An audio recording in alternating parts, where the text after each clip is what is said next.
We never gonna frown. From the Midland Giants to the Madison Square. Bobo and Cramer, yeah, this man beginning there. Whoa, oh, oh. Bobo and Cramer, yeah, the center lounge. Taking on the world, and they're never gonna stop.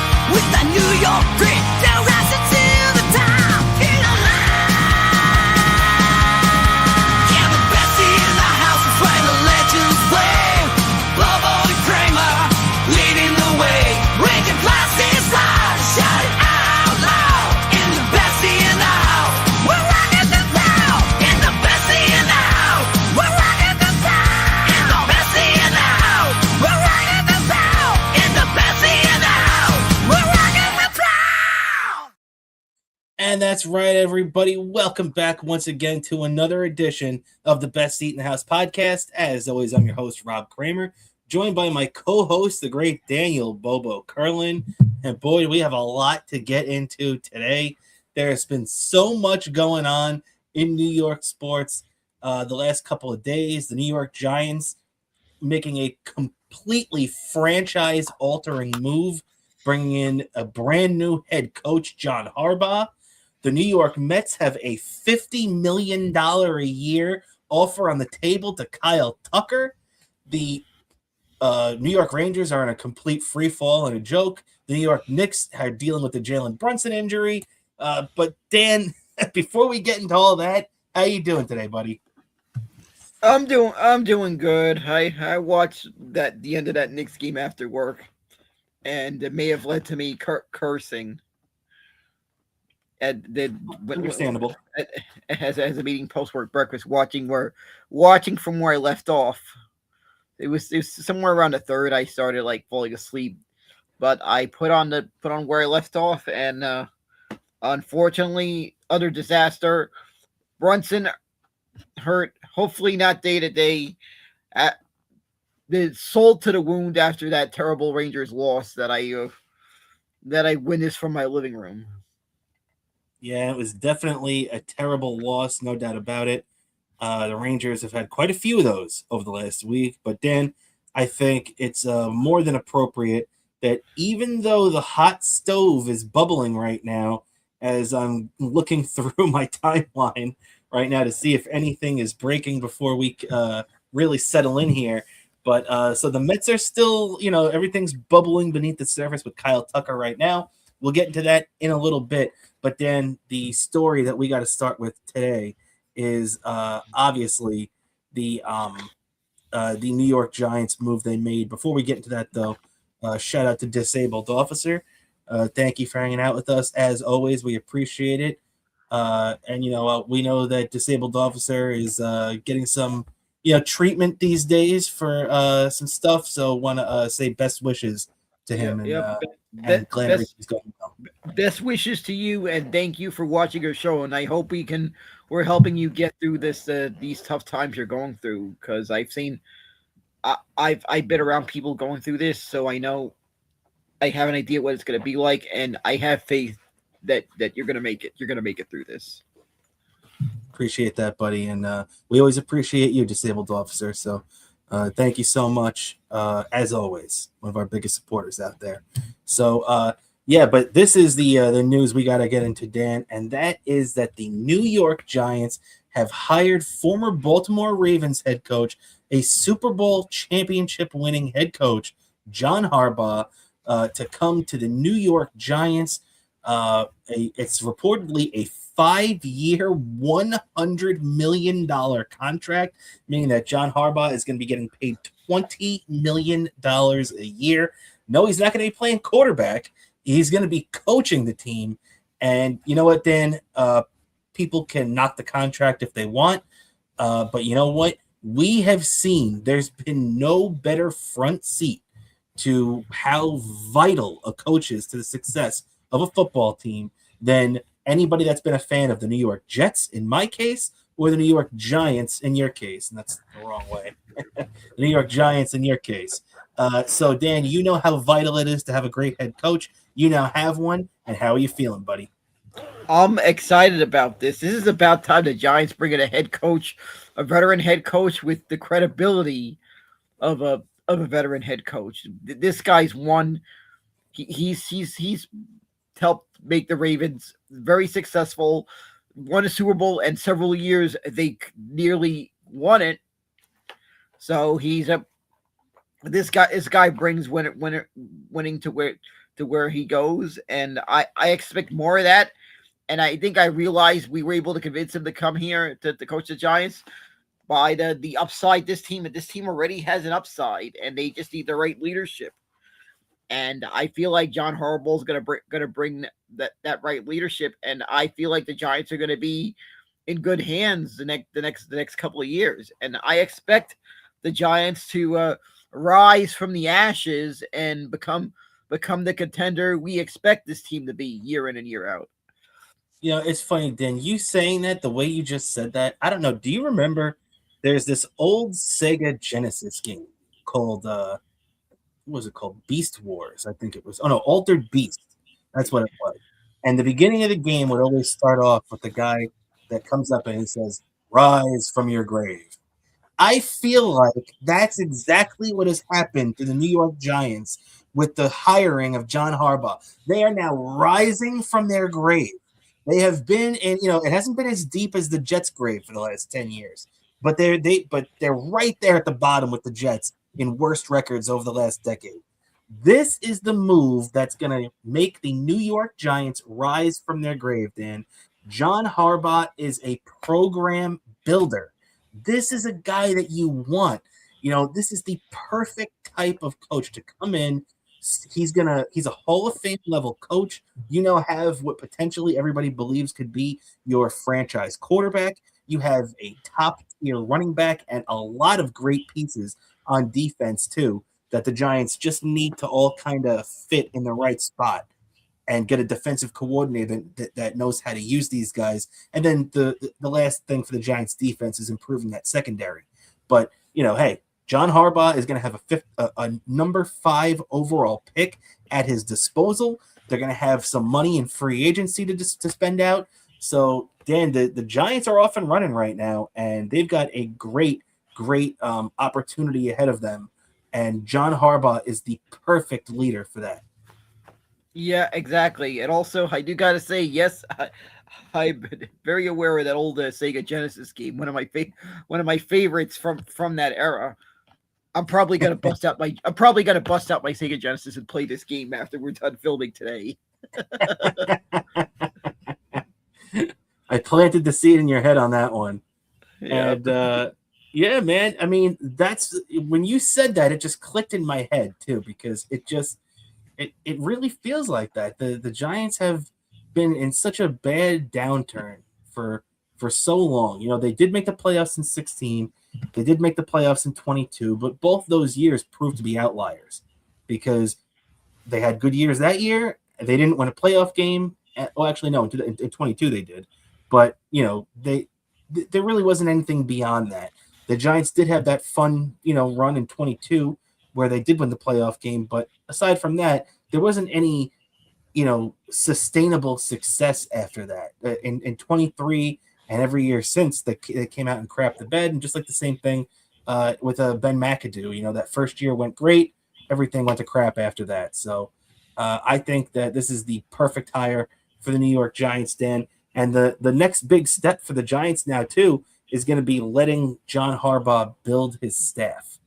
And, the Giants reportedly are going to they're going to spare no expense when it comes to allowing John Harbaugh to go out there and build his staff the way he wants.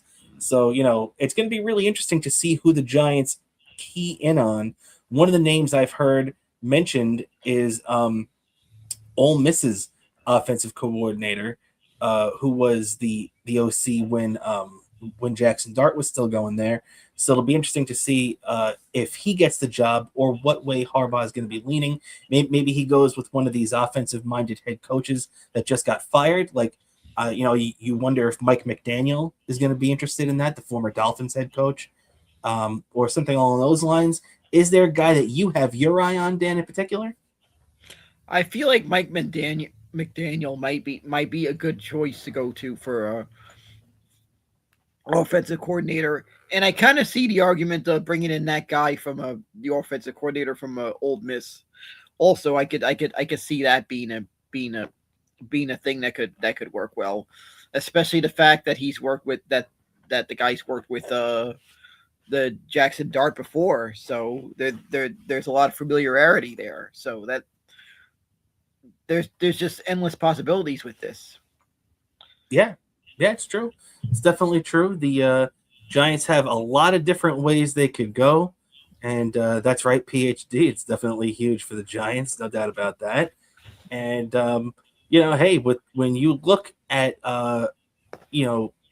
this couldn't have been an easy decision for Harbaugh because everybody is coming up to him now trying to lay out the red carpet to try to bring him in. The Giants obviously did it. They had a big dinner with him on Wednesday night that there was some reports about and pictures coming out of that reportedly went very well. And now the Giants not only are going to have to be building that staff, but the funny thing is too is that one of the things that Harbaugh did with in his decision-making process to try to figure out if this is the team that he wanted to go to was that he ended up calling a bunch of members of Brian Daboll's former staff to get their perspective on the Giants roster and the franchise itself. So it's really interesting to see how Harbaugh went about this. And a couple of those coaches that were interviewed in the report that I was looking at earlier said that they had never even spoken to Harbaugh. They did not know Harbaugh, and they ended up staying on the phone with him for over a half hour discussing their insights into the Giants team roster and franchise itself. So that just goes to show the attention to detail that John Harbaugh did in his vetting process for the New York Giants and his ability to make the decision to go to the team. And then not only that, that just makes you feel even better for what John Harbaugh is going to do when he finally gets his hand on this Giants roster and really gets to put his imprint on it, Yeah, that's what I feel like. I feel like that alone really, really just impresses me there and just shows that he probably was looking to see where the team he was going to go coach is going forward and how close they are to winning. And I feel like he saw something that he saw a lot of upside in his team that a lot of us Giant fans are seeing, and I feel like that alone kind of makes me feel like the Giants are going to be in good hands right there. He saw something right there, and I expect big seasons from the Giants during the tenure of Jim Harbaugh. John Harbaugh. But I get you. John Harbaugh. I got to get used to that because it's like thinking too Harbaugh. So I just got to. All right, John Harbaugh. I'll get used to it, but I'll get used to it by the time the season starts. Exactly, and you're going to be saying his name for a long time because I don't think the Giants are going to be getting rid of this guy anytime soon. So you'll have plenty of time to get used to it. And Dan, I mean, this is big for the Giants. And you just said it. You just said you expect the Giants to turn this thing around quickly and to have good years ahead of them. Now, my question to you, Dan, is that the Giants have gone 4-13 each of the last 2 years, 8-26. So my question to you is, what is your expectations for the Giants this year now? Like 2026, John Harbaugh's first year on the job. I mean, what's your thought process? Are you would you be accepting of a transitional year, or is this year like, hey, we got Harbaugh, we got Dart, Scadaboo is going to be coming back, we got some pieces on defense, it's playoffs or bust this year? How do you feel? Yeah, I feel like this team needs to make a leap forward.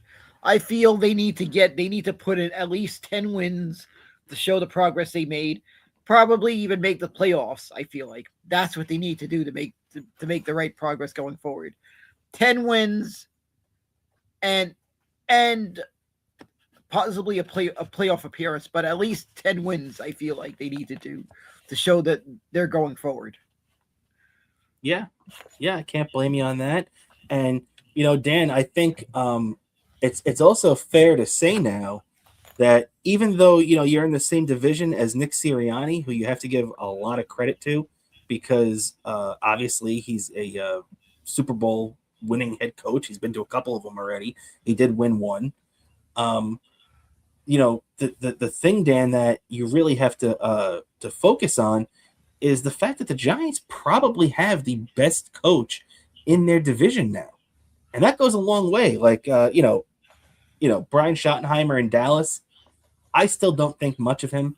I liked him in his days when he was the offensive coordinator with the Jets under Rex Ryan all those years ago, but I do not like what I saw out of Brian Schottenheimer as the head coach of the Dallas Cowboys this year. And I'm kind of surprised they even kept him, to be honest. Going 8-1 or whatever it ended up being, 8-1 with that roster, 7-9-1, whatever it ended up being. But the thing is, Dan, I think it's very fair to say the Giants probably have the best coach in their division now. Dan Quinn got to the NFC Championship game last year with Washington, but he's only had one good year so far. As we said, Schottenheimer, Sirianni. I don't know. What do you think, Dan? Do you think the Giants have the best coach in the division now? I believe so. They got the best coach in the division. This guy has had the credibility. He's had the consistency of deep playoff runs and a Super Bowl. So I feel like the Giants are in great hands, and they got the best coach in the division. Yeah, it's true. And I was thinking about this too. Have the Giants ever hired a Super Bowl winning head coach that won a Super Bowl elsewhere before it became? Because obviously Parcells wasn't, Jim Fossil wasn't. What's his name? Coughlin had a great track record, but no Super Bowls before coming to the Giants. I was thinking about this. I think John Harbaugh might be the first Super Bowl winning coach the Giants have ever hired. Yeah, this is the first Super Bowl winning coach the Giants have hired, and I feel like they've made the right decision in that, because it just wasn't something that wasn't a one-hit wonder. This guy's had a winning track record his entire time as an NFL head coach, and I feel like we're gonna be in great hands. And dare I say it, maybe there could be a Super Bowl party episode of Best Seat in the House in the future. It's possible. It's possible, Dan, and it's definitely a much bigger possibility right now than it's been at any point in the last few years, especially between my Jets and your Giants. John Harbaugh has the Giants franchise pointed in the right direction, and you got to give Steve Tisch, John Mara, and even to a guy who we have dealt a lot of criticism towards, Joe Shane.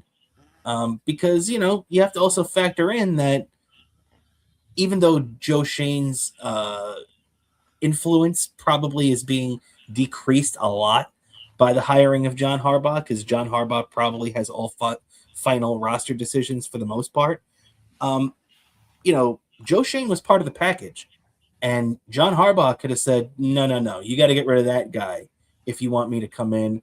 Or John Harbaugh could have said, let me bring in my own guy. Anything along those lines, and he didn't. Joe Shane was part of the package deal. John Harbaugh took it, and whether we like or dislike, Shane, I think you got to also factor that in and give him that credit for it. Yeah, maybe he felt like that Joe Shane could handle. Maybe he saw something that a lot of us Giant fans like myself didn't see, and we'll have to see how that works out. Maybe there's a couple of years down the line could change the whole outlook I have on Joe Shane, but we won't know. And this season's going to be really interesting, because I feel like this is going to be a turning point year for the New York Giants, the 2026 NFL season. Well, it's going to have to be. You're right about that, because if it's not, there's going to be a lot of anger coming out of MetLife after the lengths the Giants went to get Harbaugh here. But I don't think you have to worry about that. I think Harbaugh is going to do a great job here. So congratulations to the Giants. Congratulations to the Giants fans. Enjoy today, because your franchise is way better off today than it was yesterday. So that's great for them. That's great for you, Dan. And what's great for our show, too, is that that's not the only big story going on in New York today. You'd think that the Super Bowl winning head coach coming to the New York Giants to try to save the franchise would be the number one biggest story of the day. But there's also still a little bit of a wait party going on at the moment. And that wait party is for a specific free agent, his name being Kyle Tucker, the former outfielder for the Houston Astros, former outfielder for the Chicago Cubs last couple of years, goes out there, had a decent season last year, 22 home runs, 77 RBIs, hit about 290, plays good defense.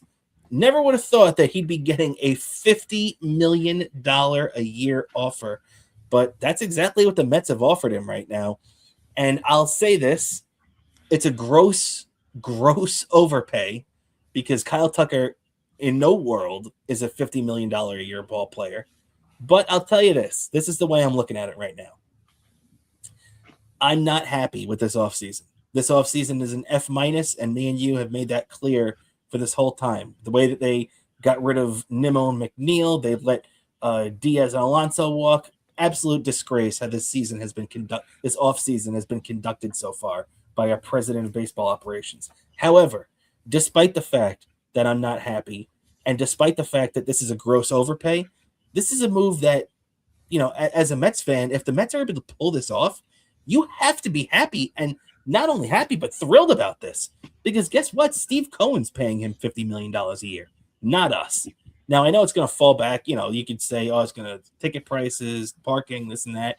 That's true. That's part of the price of going to the ballpark these days. We know that. It's not cheap to get in these games anymore.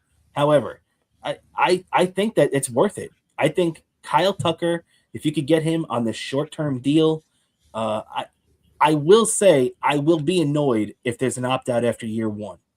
If you're going to tell me that the Mets have at least the first 2 years of this deal before there's any kind of opt-outs, then I'll say okay. But if there's an opt-out after year one, I'm saying to myself, okay, so you're giving up a draft pick, you're giving up $50 million for 1 year of Kyle Tucker. I don't know if that's worth it. But if you're telling me we get at least 2 out of Kyle Tucker, I can kind of wrap my mind around it. And I don't really mind it that much. I think this is a move that makes the Mets a better ball club. It makes the Mets line up deeper because let's not forget, the Mets probably still need 2 or 3 more bats in this lineup. And you need one of them to be the kind of impact bat that Kyle Tucker can be. So, what do you think, Dan? Do you agree with what I kind of just laid out? Yeah, I agree with what you laid out. We got to at least have him for 2 years before an opt out can occur.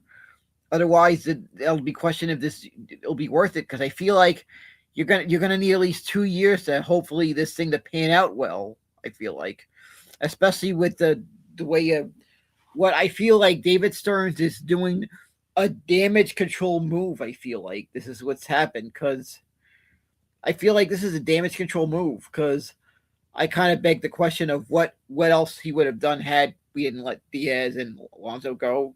So I feel like this is more a damage control move, and it has to work out. And I will have no problem with this deal being the situation we're in if this deal pans out somewhere within those 2. If it's at least 2 years that we have them before the opt out kicks in, that we a championship occurs, I'll have no problem with it. There's still a lot on the table because of everything that Dumpster Dave let go for many reasons. It's still hard for me to forgive David Stearns for this.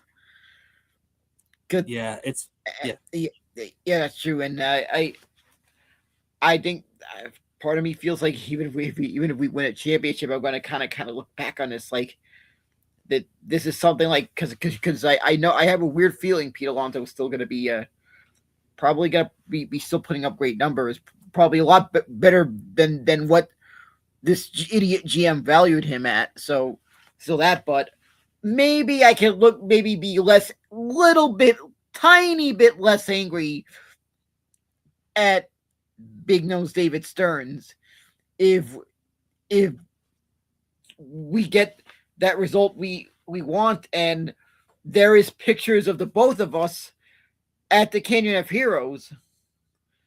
But Yeah. that is all said on what happens with this move. If the Mets did David Stearns offer enough to convince them to come here, and is it going to be more than 1 year? Because I feel like it has to be more than 1 year before the opt out kicks in. Because you is a question mark what could happen in 1 year. Might take more than 1 year to get the team to where we want it to be. Yeah, especially where they stand right now. And you're 100% right. Although I will say this, though, Dan, if the Mets win a World Series, like in the next year or 2 or 3, then all is, in my opinion, all is forgiven with Steve Cohen. You know, I'm annoyed mostly because of them letting Pete Alonso go and Edwin Diaz go, and to a lesser extent, McNeil and Nimmo. But I'm annoyed with David Stearns because I firmly believe that those guys being on the team, at more so Alonso and Diaz than anybody, are a significant reason for this team being being in competition, and it significantly increases their chances of winning the World Series. If I turn out to be wrong and the Mets win a World Series in the next 3 years without Pete Alonso and Edwin Diaz, then so be it. I don't care. I love Diaz and I love Alonso, and I'll always thank them for being on this team and for what they did while they were here. But the goal is to win a World Series. Like you said, the goal is for me and you to be down there in Manhattan at the Canyon of Heroes, watching the team come down as we celebrate a championship. That is the goal. So, Diaz can go out there and have a great time in LA, and Alonso, like you said, I'm sure is still going to be putting up big numbers in Baltimore down there for at least the next couple of years. And I can live with that if the Mets win a World Series. If they don't win a World Series, then I'm going to be looking at David Stearns and Steve Cohen and saying, I told you so. Because then this is another way you can look at it too. So the Mets are let's just say Kyle Tucker takes this offer. Kyle Tucker gets $50 million. So let's look at the couple of players we were just talking about. Pete Alonso got basically $30 million a year, even though technically he's only making $18 million this year, the way they broke his contract down. But let's just say, for all intents and purposes, Pete Alonso is getting paid $30 million this year because that's the AAV of his contract.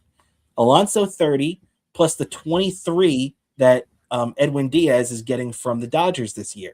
That's $53 million for the first baseman and closer the Mets let walk. For Kyle Tucker, the bat that would technically be replacing Pete Alonso, and the closer they brought in Devin Williams at $17 million, that's $67 million for those two players. So the Mets actually would be paying 13 or $14 million more a year for Kyle Tucker and Devin Williams than they would have for Pete Alonso and Edwin Diaz. So when you look at it that way, it's almost like, what the heck are we doing here? Yeah, I look at it that way. And then there's the other thing that I said David Stearns, I feel like didn't quite understand. He understood the wrong areas of what caused the team to not make it last year. What I feel like the big thing that he failed at is willing to take the risk in bringing in the pitching that was needed to win that. I don't think David Stearns does not seem to understand that. These guys going 5 and fly, overusing the bullpen, it smelled disaster. Yeah, and you're 100% right. Yeah, they need that pitcher that's just going to be a game changer, that true ace. I mean, we saw what happened with the Dodgers. We saw the performance of Yamamoto, what he did. That's a key element in winning a championship. When you see, you need something like that, a pitcher that could step up like that in a big spot. The Mets did not have a pitcher that stepped up like that. No, you're absolutely right. And we gotta hope that maybe some of these 3 young pitchers, at least one, maybe two of them pan out how we hope for. Um, I'm still waiting to see a full year of Tong and a Sprout to really know what we're going. But the little sampling I've seen McLean, there's a lot of upside there with McLean that I feel like to put into context, it's reminded me of the little bit we saw in 2014 with the Grom. Maybe that there was upside there, and we all know how great Grom his tenure with the Mets was when he was around. And then there was a Harvey. Remember, Harvey kind of was like the last 2 months of 2012, and well, at least for a couple of years, it panned out well. I mean, unfortunately, it didn't pan out long term, but he turned out to be something that was part of that revival of the franchise and that 2015 playoff run. I'm hoping we see something. We're seeing something like that, and hopefully this time we see it happen with multiple pitchers on this team that have panned out. And another word of advice: if things start to look like they're panning out well, Sports Illustrated, don't put any Mets on the cover until after a championship. Yeah, Dan, I don't think we got to worry about the Mets being on Sports Illustrated anytime soon. But I'll tell you this. You're definitely right about that starting rotation stuff and David Stern's unwillingness to, get quote unquote uncomfortable. They said, Dave Dombrowski, who I have talked about here, he's the Phillies GM. He was the Tigers GM. He was the Florida Marlins GM when they won the World Series back in '97. He was the Red Sox GM when they won championships. This is a guy that's a Hall of Famer who is one of the best team building GMs for championships of all time.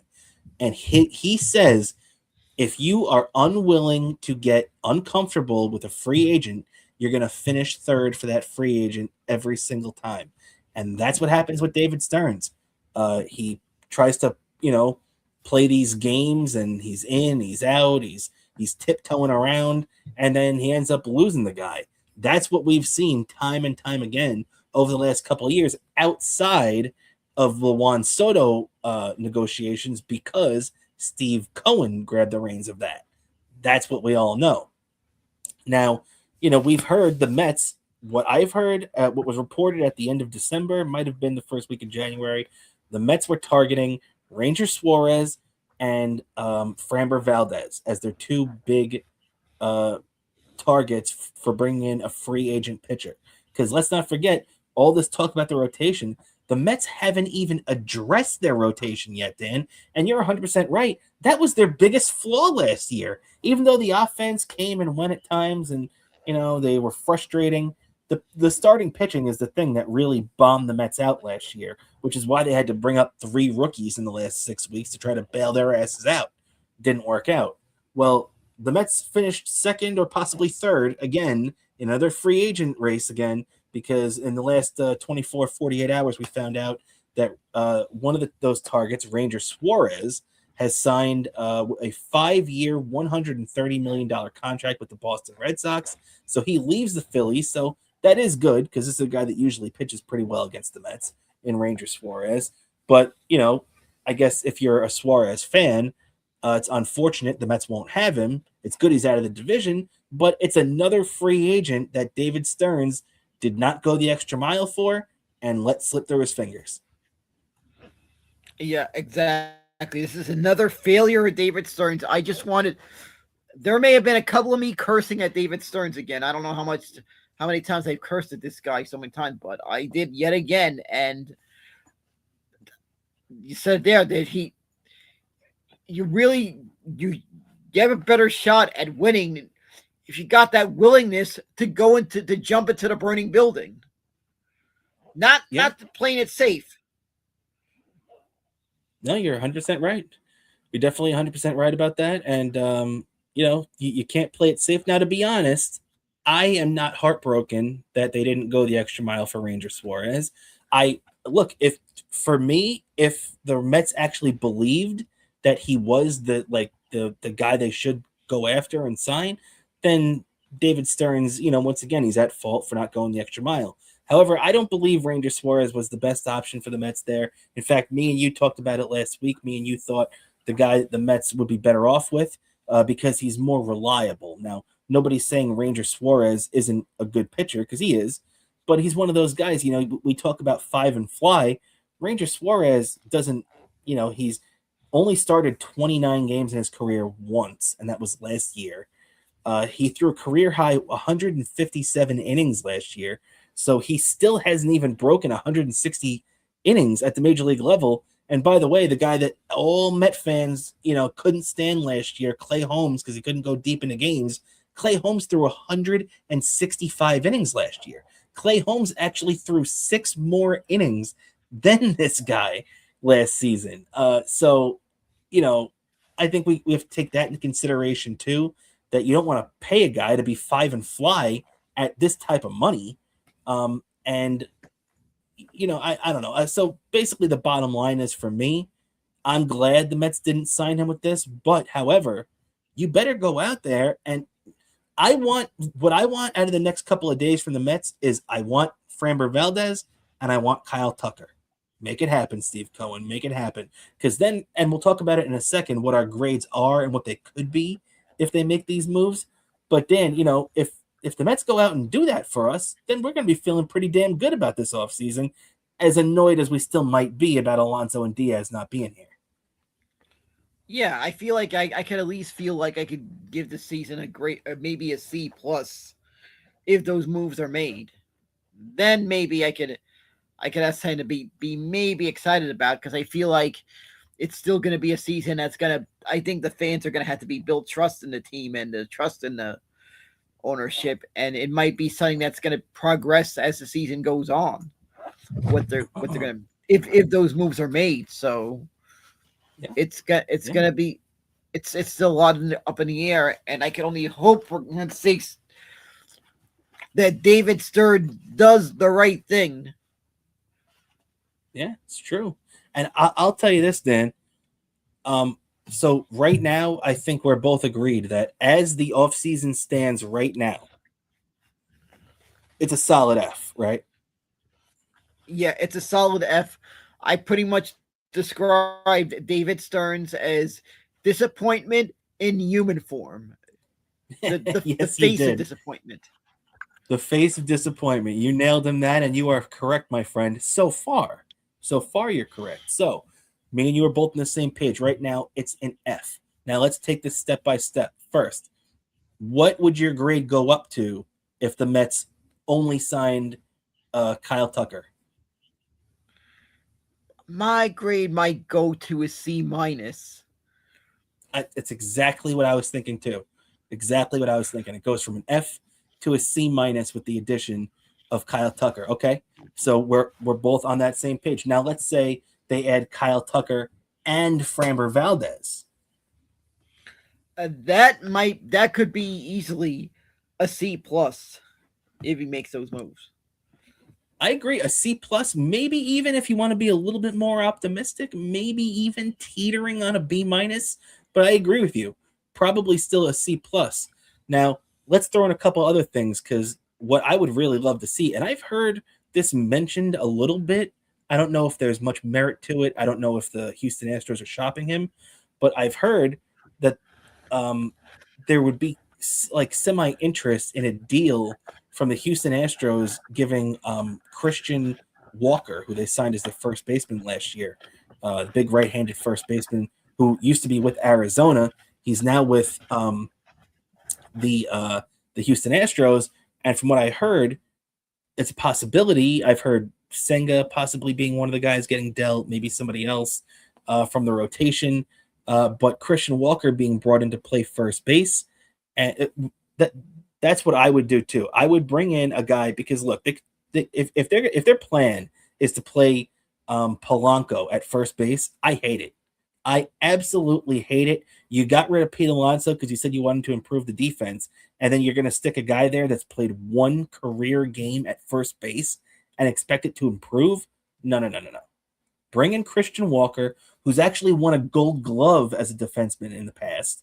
Have him play first base, and then you know what I would do too? I would bring in Walker there for first base, sign Harrison Bader to play center field just in case Carson Benj isn't ready, and then, Dan, I got to tell you, if you're going to tell me this offseason is going to net us, Polanco there, Christian Walker, Harrison Bader, Kyle Tucker. I'm going to start feeling pretty good. And then not to mention a couple, Luke Weaver in there, Framber Valdez to the rotation, to a much, much, much lesser extent, Devin Williams is the closer. But I still wouldn't be 100% over everything that's happened this offseason, but I'd be feeling really, really good. What do you think, Dan? Yeah, I would feel really good there as a B, probably a B. I would at least feel like the team would have at least a B minus if those moves are made. It would definitely be a B minus. Right now, Tucker, it could be a C minus, but all those moves could go into the grade their off season as a B minus. Which might drive me to want it because I do got some relatives that are trying to sell me on coming down to Florida to attend the WBC. I might attempt to make a trek to PSL if I make that trip. Because it's right there, and that's if I made that. That's not set in stone that I'm making that trip, but if I do make that trip around that time, since I've never been to PSL, that might drive me to want to make that trip to check that out. If we have that kind of an off season. Very true. Very true. And all right, last thing before we move on from baseball, Dan, is that I did want to get your opinion only because you just brought up the WBC. Did you see today that it actually is confirmed that Clayton Kershaw, who literally just retired from the Dodgers and baseball after a fantastic 20-year career at the major league level, he is actually retiring this offseason now, but he is going to come back in March and play in the WBC, which I found very interesting. I don't know if it's a good thing or a bad thing for Team USA. I hope he pitches well, but what do you think, Dan? I guess maybe he knows what this entails. I mean, you're playing on your country's team, and I feel like if he's coming back, if he's coming out of retirement to do this, I feel like maybe he thinks maybe he's still got some left in the tank.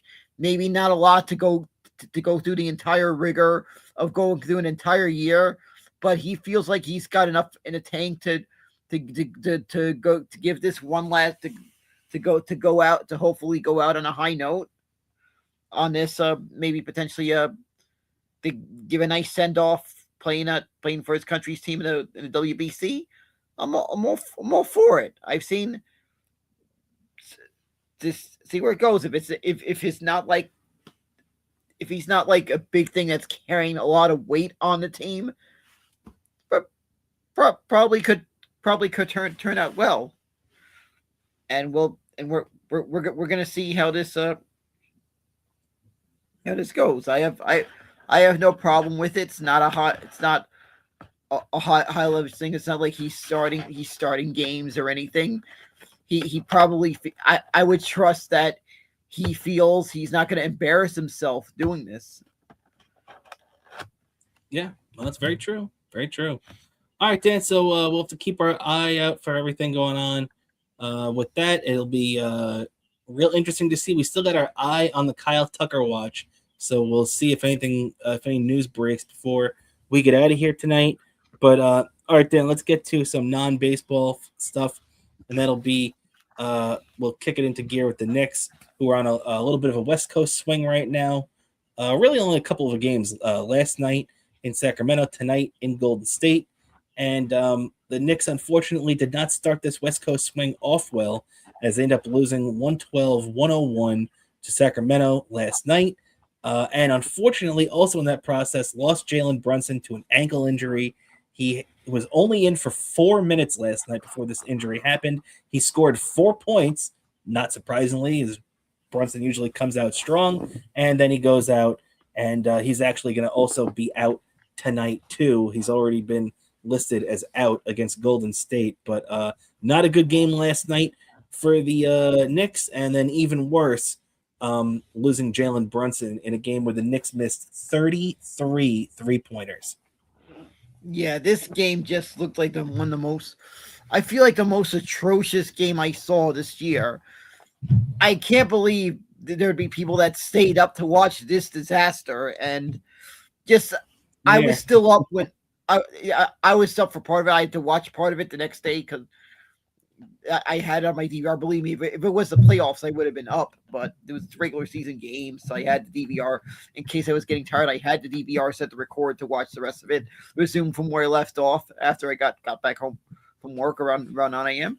So I did that, but still late at night, I may have woke up some people cursing up a storm with Brunson being injured, and Yeah. Well, I feel like sometimes with the Knicks that Curb Your Enthusiasm episode with this team.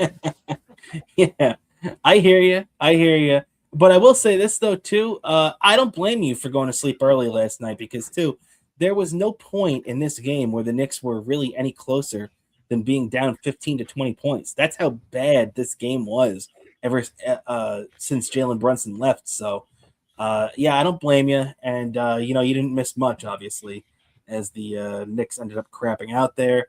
So they will be playing in Golden State tonight. We do know that, and that's going to be good. It's at 10 o'clock tonight. Knicks are 25-15, taking on the Warriors, who hey, they still have a bunch of talent there over there in Golden State. They're 22-19, off to a middling start, but always dangerous, no doubt about that. The Knicks do know though that Mitchell Robinson will not be playing tonight as part of the Knicks plan. Where they, his injury prevention plan, and he hasn't played back-to-back games at all this season, and he's not going to start tonight. So, decent job by the Knicks to stay committed there and keep, Mitchell Robinson healthy for the playoffs because that's exactly what they need him for. However, on a good note on the injury front, Dan, is that Landry Shamet. We all remember Landry Shamet, who had a pretty big game in the playoffs last year, had a 36-point game earlier this year, has been a very nice little bench piece for the Knicks since they found him. And he's been out since that shoulder injury that he suffered in November. And he's actually been upgraded. He's been listed as out every game since then. He was actually upgraded to questionable for tonight's game. So this is the first time that we actually do have an opportunity to see Landry Shamet play in about 2 months. So that would be a big boost to the Knicks getting this guy back, especially with the injury rash that has hit this team lately, even after they just got Josh Hart back. Yeah, this could be one that could be a big boost for the Knicks, and I expect that there's gonna once this guy gets the rust off, I feel like could be a big factor in where the Knicks go going forward the rest of the way. Yeah, it's all about lengthening that bench, man. Something me and you have talked about for the last 2 to 3 years with this team. How they just need as many pieces off that bench as possible just to be a threat. And Landry Shamet, to his credit, has been a threat. So shout out to him. All right, let's keep it moving along here, Dan. With the other team for MSG real quick. Ooh, there's not much to talk about with them. So let's just make this quick and just like a Band-Aid, pull it off. The Rangers embarrassed themselves again. They lost 8-4 at the Garden to the Sens after falling behind 4-0 in the first. And this last week, really, ever since the Rangers won that the game on January 2nd, the Winter Classic game, 5-1 over the Panthers, it's been a complete nightmare ever since then. They're on a 5-game losing streak. They're 0-4-1 during that time, meaning in the last 5 games they've earned exactly 1 point. And even worse than that, this team is getting blown out, Dan. It's not even close. They lost 10-2 in Boston the other night. Then on Monday night, they came home and they looked great in the first period. They were up 2-0. Then they gave 2 back in the second, 2-2, and 2 back in the third to lose 4-2 on Monday night. So, okay, hey, they didn't give up 10 goals. Let's give a celebration. Well, don't worry, because last night they didn't give up 10. They gave up 8 as the Rangers went out, fell down 4-0 in the first, and it was never close after that. The only thing you could really hang your hat on is that it was nice to see that Gabe Perreault, one of the Rangers' prized young prospects, did go out there and actually score 2 goals in garbage time down the stretch there in this game. So you got to give him credit for that. But outside of that, Dan, there is nothing to be happy about watching this Rangers team as they just let Jonathan Quick get blitzkrieged every night.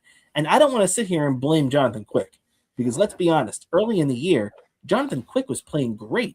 There was a period of time where he was playing better than Shesterkin. So I really don't think the issue right now is Jonathan Quick. I think the issue is the guys playing in front of Jonathan Quick. Yeah, I just feel like that needs to happen. The guys need to play better defense around Jonathan Quick, and I expect they'll give Jonathan Quick a better shot. Even though I do have to say, a lot of times when Jonathan Quick was having success, at his age, he seems to be better when he doesn't have to be overused. So that's going to be a big question: is how much more Jonathan Quick's going to be overused, because his strength seems to lie more better when you have Igor and then Jonathan Quick being a 1A. Yeah, no, you're definitely right about that. Yeah, that's something that I feel like has really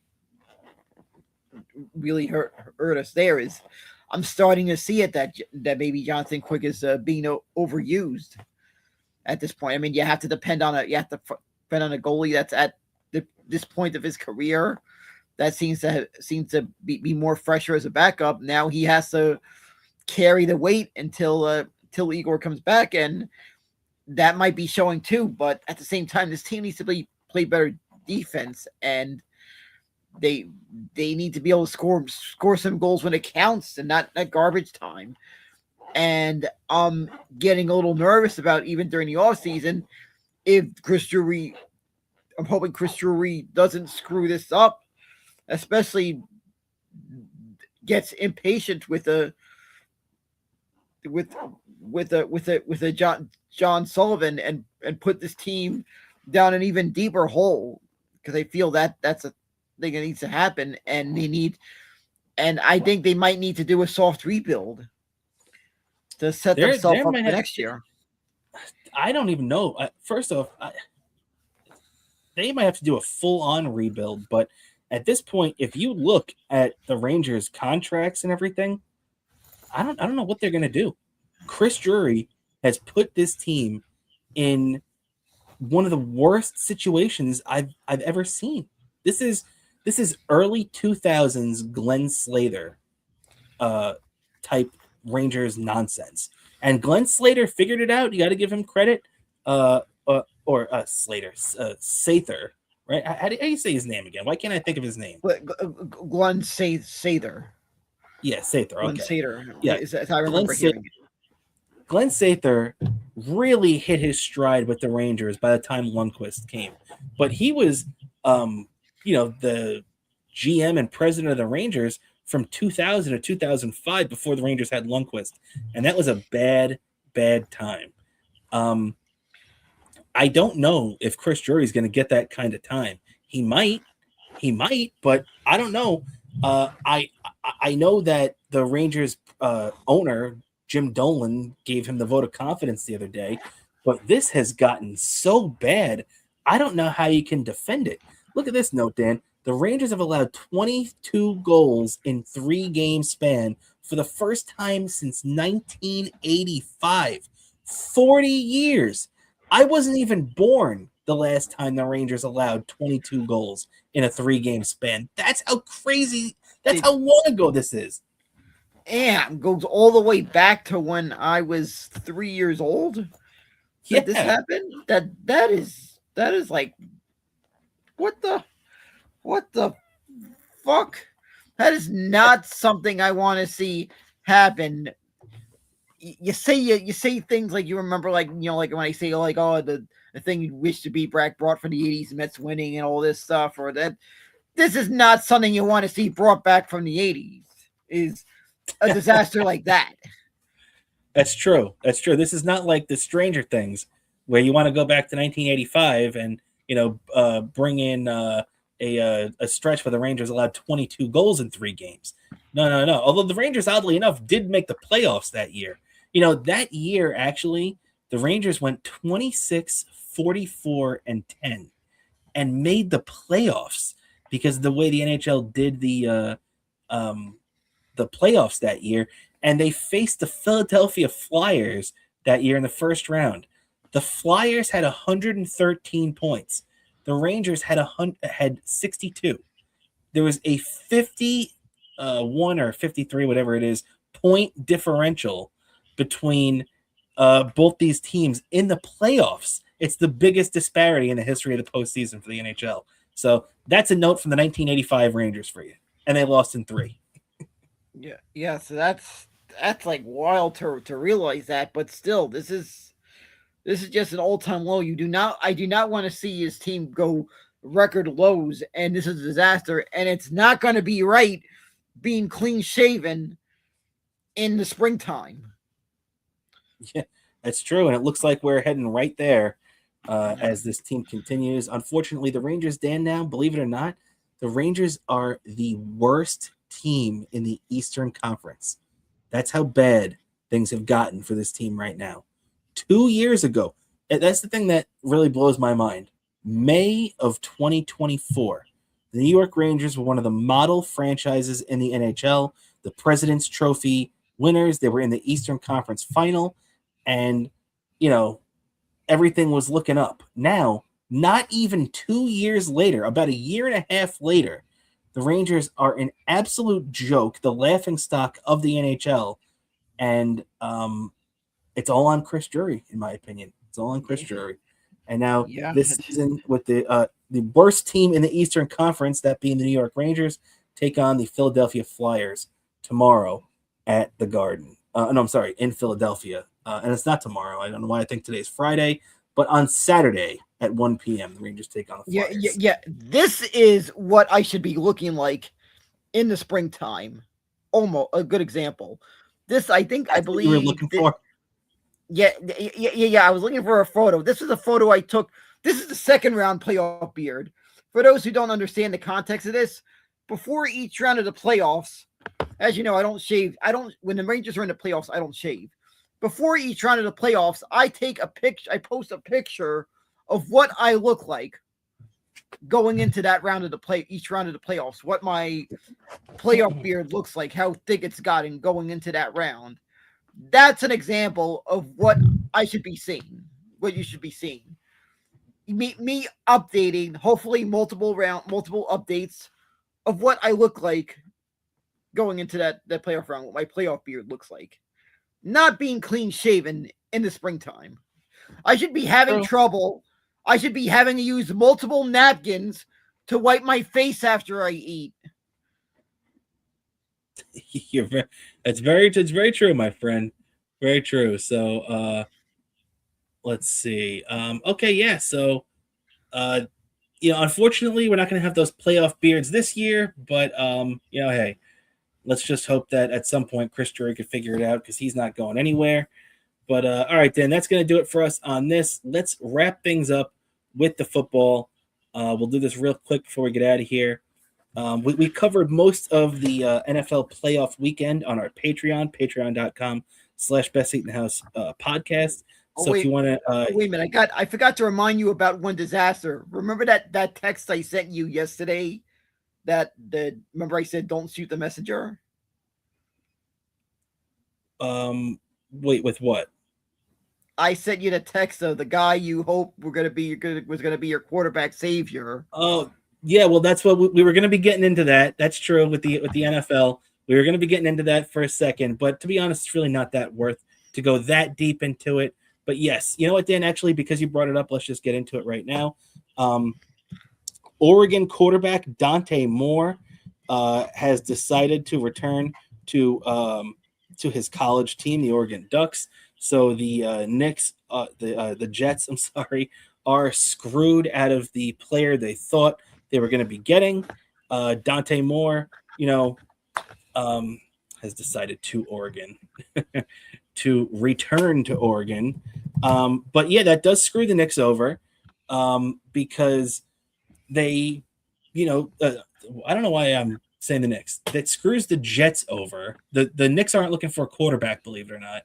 It screws the Jets over in a way. Although I will say this, Dan, I was angry when I found out yesterday, because as I pointed out to you too, it kind of felt in a joking way like Peyton Manning in 1997 when he decided to return to the Tennessee Volunteers, screwed the Jets over, didn't come out in the draft. He didn't want to go to the Jets, and ends up with the Indianapolis Colts the following year.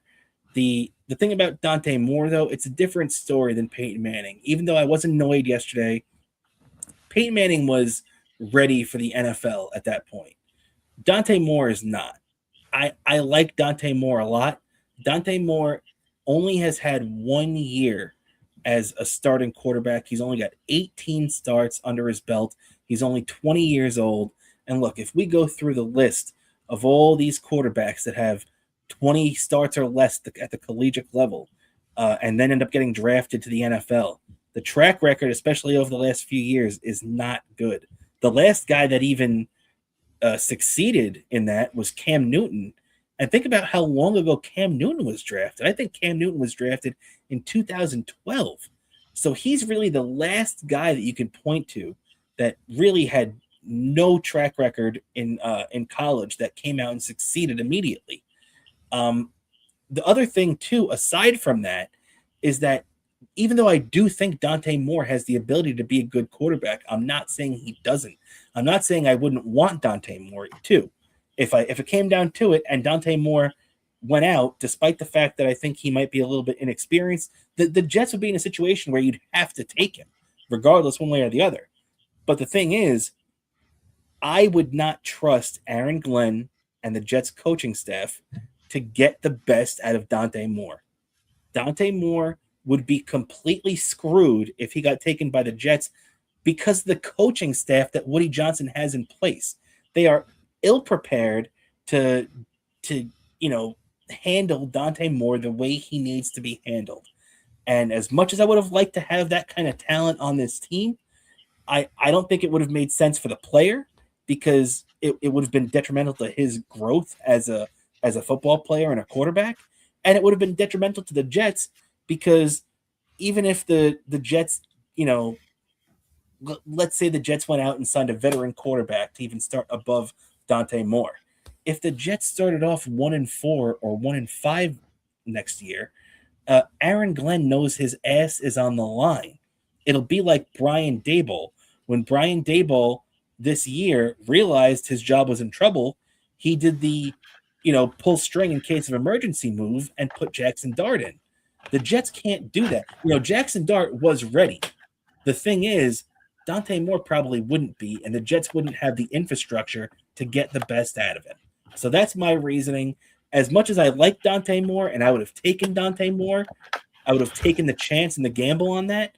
I don't think the Jets would have gotten the best out of him anyway because of Aaron Glenn and the coaching staff. So what do you think about that, Dan?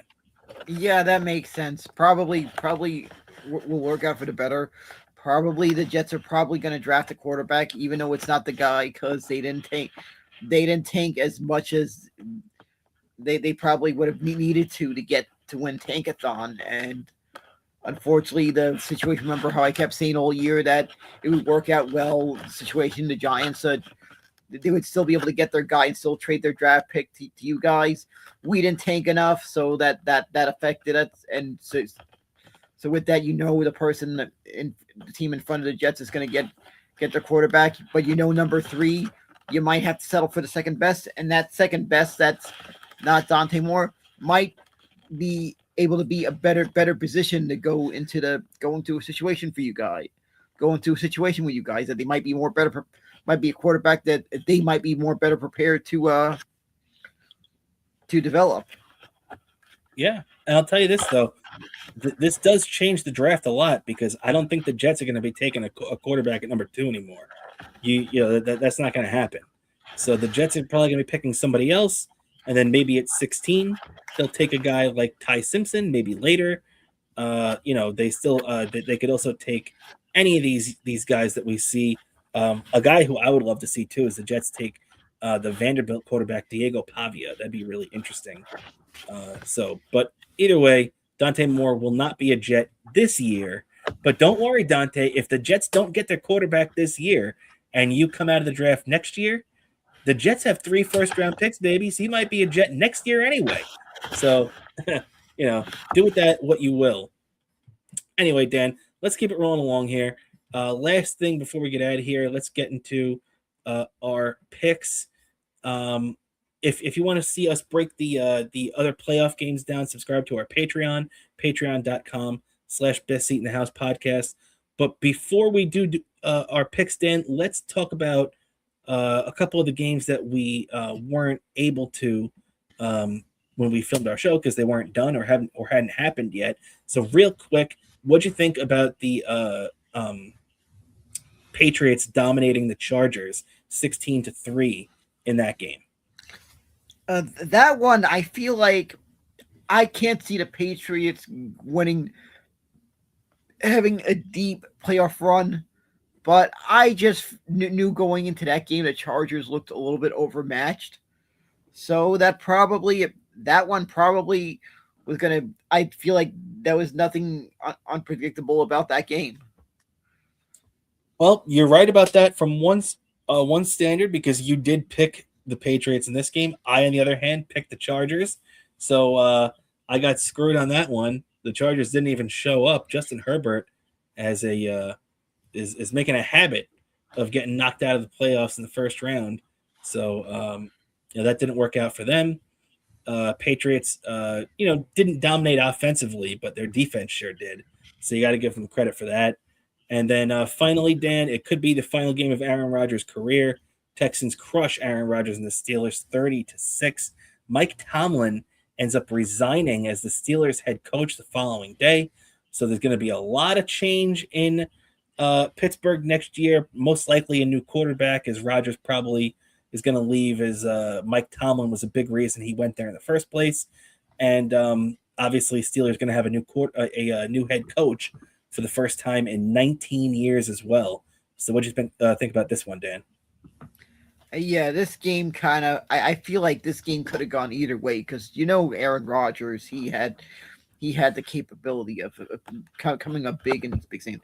This surprised me. He was completely disastrous in this game, but it turned out that way. This one turned out to be just a blowout. Just if you bet on the Texans, if you went on this, just like to go with the safe bet, you probably got maybe okay pocket money if this is what you bet. So not much out of the ordinary for this one.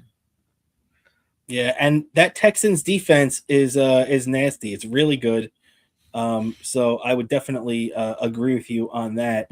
As the the Texans did a lot of damage to Rodgers and yesterday, and that Steelers offensive line did not do a good job of protecting him.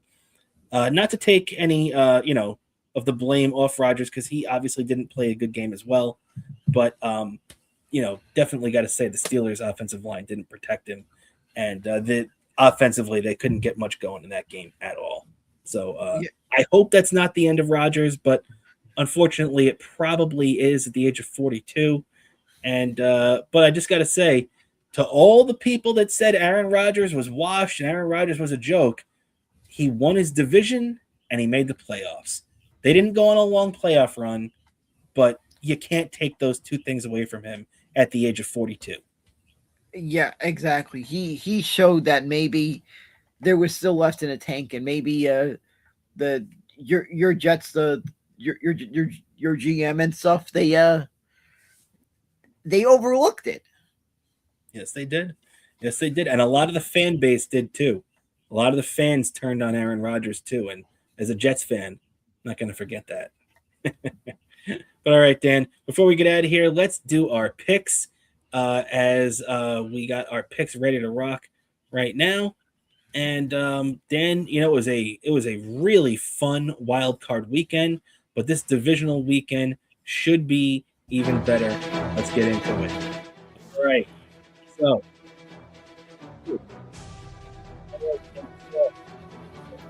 back in to our pick mode. Here we go.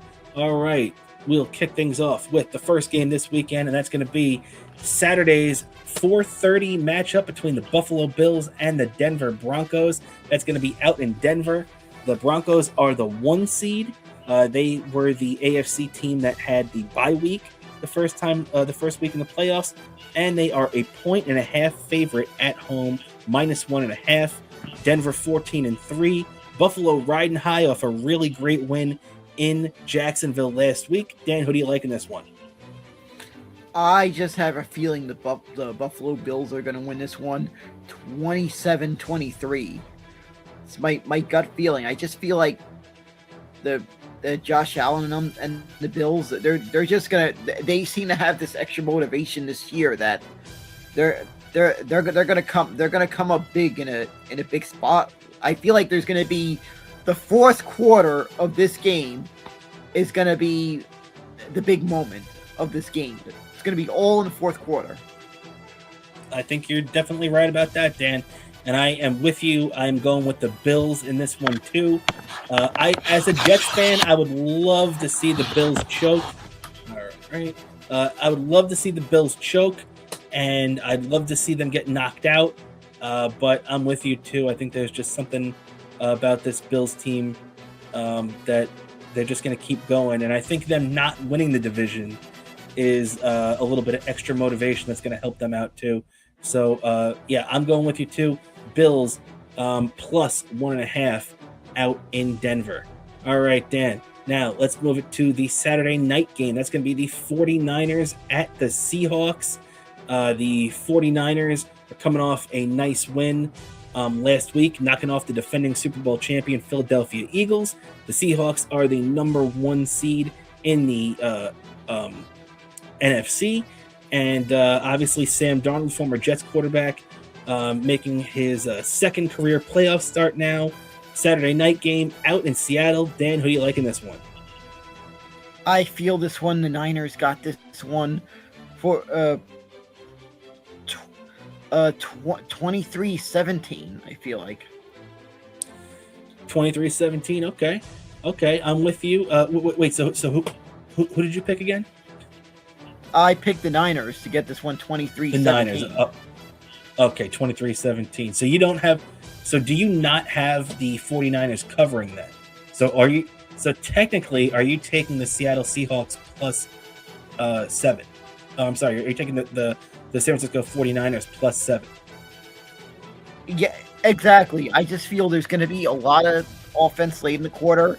I just feel like the first half might be low scoring with these two teams. Okay. And I'm going in this game though. As much as I love Sam, the 49ers look like they're on a different level right now too. I'm taking 49ers plus 7 in this game. So all right, we got that one. And real quick though, let's see. What is that? Sharon Shingles saying, "Bobo, Buffalo loves you." Shout out to you there. So Buffalo giving some love to Dan. And let's see, our buddy Alva Lanker hanging out in the chat. Loving the music. Is this from Mike and the Mad Dog when they would play the music? It's actually from the NFL films where they have it's called The Equalizer. It's a Sam Spence song. Yep, exactly. I just always associate this one and maybe that other song that with those old NFL highlight films that we all grew up watching. And exactly. By the way, that's the kind of thing you hear blaring out the speakers if you've been to the Football Hall of Fame. You hear that blaring out the speakers as you're walking toward the door. When you exit your car, as you're about to walk into a building that's just emphasizing the history and emphasizing the whole story, the legacy of pro football. It just has this. That music kind of, I feel like, kind of adds to the aura of that building. If you've been to the Football Hall of Fame, you know what I'm talking about. Very true. All right, Dan, we got the last two now to pick. That's going to be the Houston Texans at the New England Patriots. That's going to be two really good defenses locking up in New England on what's sure to be a cold day up there in Foxborough. 3 p.m. Dan, who do you like in this one? I just feel like the Texans defense is just the Patriots are going to be overmatched by the Texans defense. So this could be a 27-17 27-6 Texans win. Wow, you got it a blowout. Okay. I hope you're right. But my fear is what I'm about to say right now. I think the New England Patriots are going to win this game. And I think every Jet fan's nightmare, and I'm sure every Dolphins fan nightmare too, is about to come to realization, as it's going to be an all AFC East AFC Championship game with the Buffalo Bills visiting the New England Patriots. That's what I'm feeling right now. I hope you're right, though, Dan, because I would much rather see the Houston Texans in there. But I'm not sure I believe that. I think the Patriots might be on the road to at least a championship game there. So we're going head-to-head in that one. And finally, Dan, the last game of the weekend. Usually we do 3 picks anyway. I figured let's throw one in. It's the last game anyway. We're doing 4. Rams 13-5 are actually the road favorites, the only road favorite this weekend, as it's going to be the Rams 13-5 taking on the 12-6 Chicago Bears out there in Soldier Field in Chicago. Dan, who do you got in this one? I feel like the Bears got a 32-27 win in this one, and probably lots of near heart attacks from those characters in that SNL sketch. I forget their names. Hold on. I gotta get due respects to this hilarious, great sketch from some great comics that did this to get the name SNL. Well, it's the super fans, Dan. Yeah, the super fans. But I gotta get the name right. To get the name of it. Duh, Bears. Yeah, Pete Swarsky's super fans. Every one of them, especially Chris Farley's character, is going to have a near heart attacks with this offensive shootout that I expect this game to be. That's true. And let me ask you a quick question, Dan.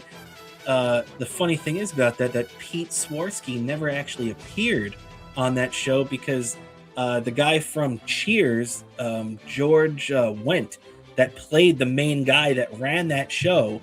Actually, he always says in the beginning of every show, I think he says his name is Dan Swarsky. And it's Dan Swarsky filling in for my brother, Pete Swarsky. And that's how they start every sketch. So, because it was always some stupid, he got a sausage lodged in his artery again, one of those type of deals. So, yep, I remember. I remember that. It's been a few years since I've watched it, but I've watched those old SNLs a lot. Especially growing up, Comedy Central had introduced me to all the eras of SNL going back to the 70s. So many great work of these early comics, and this was one of the sketches I got to know thanks to those SNL reruns on Comedy Central. So I have to say there's gonna be a lot of near heart attacks from them if they were real people and they're watching the game in that bar. That's what I expect the scene to be like if you were at the bar with these guys. So well, I'm sorry. I expect an offensive shootout. I placed a little bet in that I made my way to that casino in the Meadowlands because it's hard to find a place you could physically place a bet on sports in the New York area. I had to go to New Jersey for this. I placed a bet on this game. Very nice, very nice. Now you and the super fans will be going for the Bears. You got the Bears plus 3.5. I, on the other hand, have to be the bad guy in this one. I'm taking the Los Angeles Rams minus 3.5 on this. I like the Bears. I'd be happy for the Bears if they won, but I do think it's going to come down to the Rams in this one. But you never know. As our buddy Al Valanker says, the cardiac Bears. So he's 100% right about that. Also, shout out to our buddy Sharon Shingle saying, cheers, guys. Love you, miss you. Love you, miss you, buddy. It's like the old Lobster. And, all right, that's basically going to do it. We got all of our picks in for this week, even though we kind of meandered through it a little bit. I want to thank everybody for hanging out with us during this whole thing. And, Dan, you got off to a great start in our playoff picks. As you could see, during the regular season, I was 27-20-2. You were 25-22-2. But in the playoffs, Dan, you went 2-1 last week, and I took a big goose egg. I went 0-3. So I'm trying to get back on the rebound tonight, and Dan's trying to, or this weekend, and Dan's trying to keep his momentum going this weekend. Yep, exactly. And we'll see how this turns out on Sunday. That's right, and Saturday too. It's going to be a big weekend of a lot of great football games, and if it's anything as good as last weekend, we're in for a really fun weekend, everybody. So hope everybody enjoys the games. That's going to just about do it for us on this show. Dan, before we get out of here, anything like to plug for yourself? Sure, my Twitter, Bobo103NYC, Instagram, Bobo718DK, the same username on Threads, also YouTube, one word, Daniel Curlin. Whenever I upload stuff on YouTube, you guys subscribe to our Patreon, which you already know, which I'm sure you know about our Best in the House Patreon, $5 a month. You get one of the perks you get is early access to whenever I upload stuff on YouTube. Plus, of course, Trackside Minute once the NASCAR season starts up in a couple weeks. Hopefully, you'll get that. Maybe you'll get some YouTube content of us. Maybe we might have to film something to both of us watching the Olympic hockey during that. That's true. That's true. We might do a little special show on that. Also, too, Dan, if the Mets do land Kyle Tucker, we might have to jump on for a special emergency show. What do you think about that? Yeah, I am all game for that. An emergency show. I will definitely be popping in for an emergency show without a doubt. And that is always a big thing.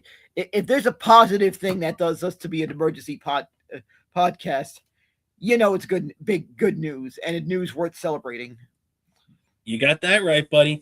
All right, and that's about going to do it for us here on this edition of Best Seat in the House podcast. I want to thank everybody for hanging out with us here on this Thursday night. And don't worry, Alvalanker, that Olympic hockey thing sounds like me and Dan are both into that. So, Alvalanker, thank you for hanging out with us. Everybody else in the chat, PhD was here earlier. Sharon Shingle, want to thank everybody for coming in. Obviously, our old buddy Disabled Officer, as always. So, thank you, everybody, for hanging out with us. We'll be back on Patreon on Sunday, as always, probably around 5:30 or 6. If patreon.com/Best Seat in the House podcast to check that out. But if not, as always, we'll be here next Thursday like we always are. Hope everybody has a fantastic weekend. Enjoy the football, and we will catch you next time. Knicks tonight at 10, so let's go Knicks.